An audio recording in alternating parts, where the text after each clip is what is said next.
What's up, Glendora? Welcome back to Hard Copy. Today is February 16, 2018. I'm your host and anchor, Ireland Cash. And I'm your other host and anchor, Ethan Auten. Today we have some juicy topics to discuss. We start off with the idea that social media may be too much for teenagers. And we bring the show to an end with an action scene. Reaction. Good morning, Kwanyan and Miss Ashley. Let's start off with teens. So I'm sure you know about the way teens can react on social media. My question to you is, do you think that teens should be allowed to use social media? I think it's probably unrealistic in this day and age to think that they won't use social media. So I think the question's almost, it doesn't apply. It's the way of communicating nowadays. Personally, I believe that social media isn't really a problem since it differs from each person. But monitoring its use depends on the parent after all, you know. So there's research from a recent article by Marissa Cohen from Parents Magazine on how social media can also affect mental development. Do you think this can affect the way we grow as humans? I would say definitely, just because we grow based on our interactions with other people and our environment. And so when your interactions are occurring primarily on a social media format, you're not necessarily getting some of the social cues that you would get if you're interacting with people in face-to-face situations.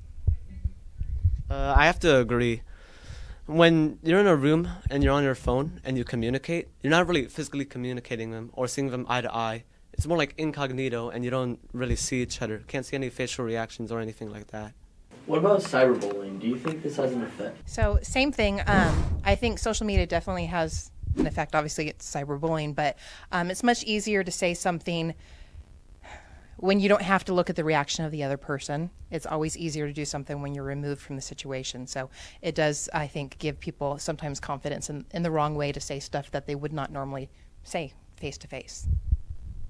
Going on cyberbullying, social media has an obvious effect on it. Since there's this anonymity and you don't see each other face to face, you can say what you want to say and get away with it since people don't really know who you are.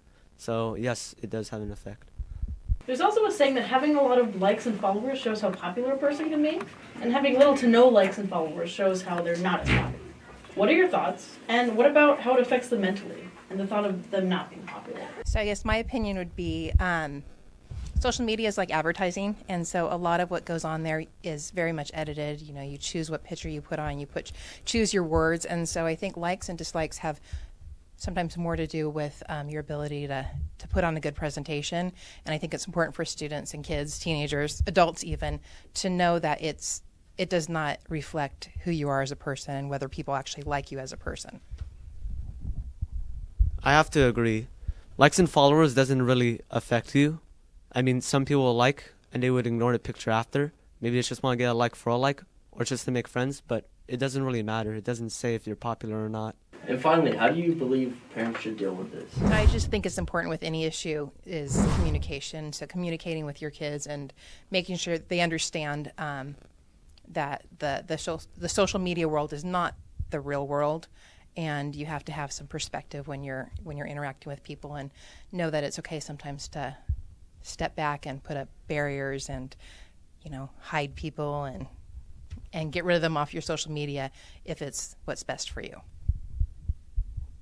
For parents to deal with social media, depending on your child and how addicted or how often they go on, I guess they could regulate it. It depends on the child and how they treat it. Personally, I don't really go on social media too often, but I do go on for like communication purposes. Same with me. Thank you, Miss Ashley, for joining us on Hard Copy. We appreciate your support. Thank you. And now let's talk about the action theme. Last Friday was a spring assembly where the action theme was revealed. Yeah, it was pretty cool. So now we ask you guys, what do you think about the action theme this year? I'm a gnome. That's good to know, dude. Admirable. Yes, bravery. Thanks for watching this week's episode of Hard Copy. I'm Ethan Auten. And I'm Ireland Cash. See you next week. Woo!